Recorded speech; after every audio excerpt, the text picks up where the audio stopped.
दोस्तों नमस्कार। आज हम इतिहास के पन्नों को पलटेंगे और उन राजों को जानने की कोशिश करेंगे जो आज तक अनसुलझे हैं। भारत का राजनीतिक इतिहास कई रहस्यों को अपने अंदर छुपाए हुए है।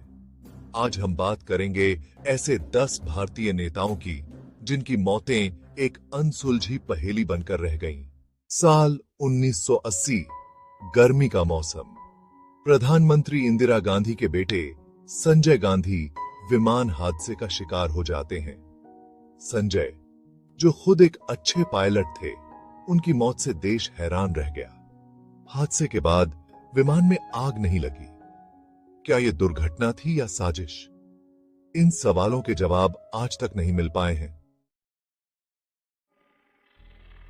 भारतीय जनसंघ के संस्थापक डॉक्टर श्यामा प्रसाद मुखर्जी, जिनकी मौत रहस्य के घेरे में है।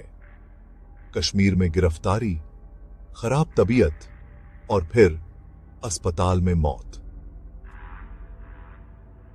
श्यामा प्रसाद मुखर्जी को पेनिसिलिन दी गई, जबकि उन्हें एलर्जी थी। मौत के बाद पोस्टमार्टम भी नहीं हुआ। जांच की मांगें अनसुनी रहीं। क्या यह लापरवाही थी या साजिश? श्यामा प्रसाद मुखर्जी की मौत आज भी अनसुलझा रहस्य है। देश के दूसरे प्रधानमंत्री लाल बहादुर शास्त्री, जिन्होंने देश को जय जवान जय किसान का नारा दिया, वे 1965 के भारत पाकिस्तान युद्ध के बाद शांति की बातों के लिए ताशकंद गए थे, लेकिन वहीं उनकी मौत हो गई। सरकार ने बताया कि दिल का दौरा पड़ने से मौत हुई, लेकिन उनके परिवार वालों को जहर दिए जाने का शक था। क्या यह सचमुच एक कुदरती मौत थी या फिर कोई अंतरराष्ट्रीय साजिश?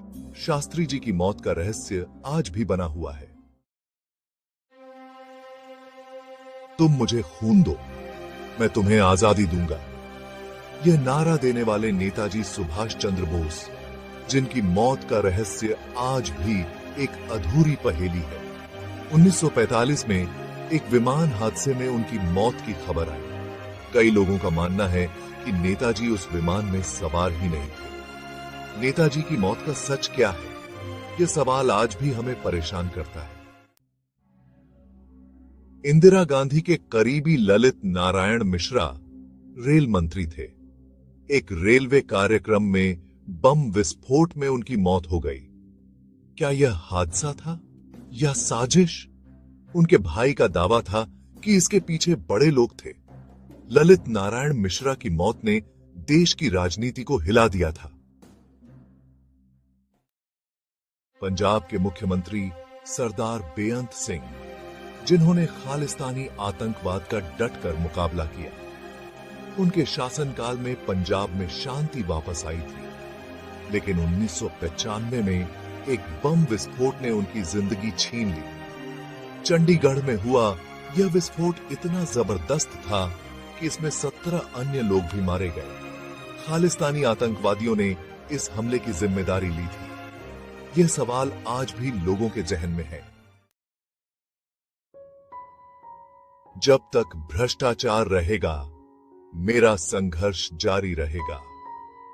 यह नारा देने वाले चंद्रशेखर प्रसाद, छात्र नेता से समाजवादी नेता तक का सफर तय करने वाले चंद्रशेखर की हत्या ने देश को हिला दिया।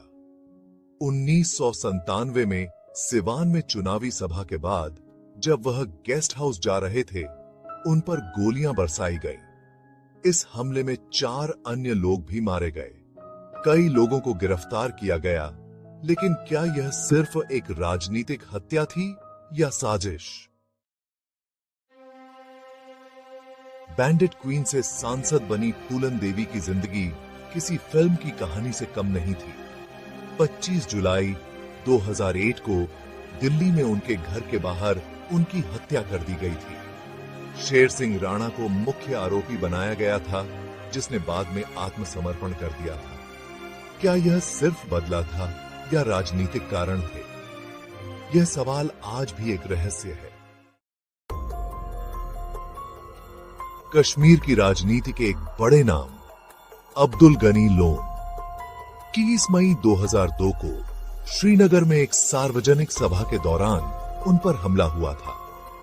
कुछ अज्ञात बंदूकधारियों ने उन पर गोलियां चलाईं, जिससे उनकी मौत हो गई थी। इस घटना में कई अन्य लोग भी घायल हुए थे। कौन थे ये हमलावर और क्यों चाहते थे वह अब्दुल गनी लोन को मारना? इन सवालों के जवाब आज तक नहीं मिल पाए हैं।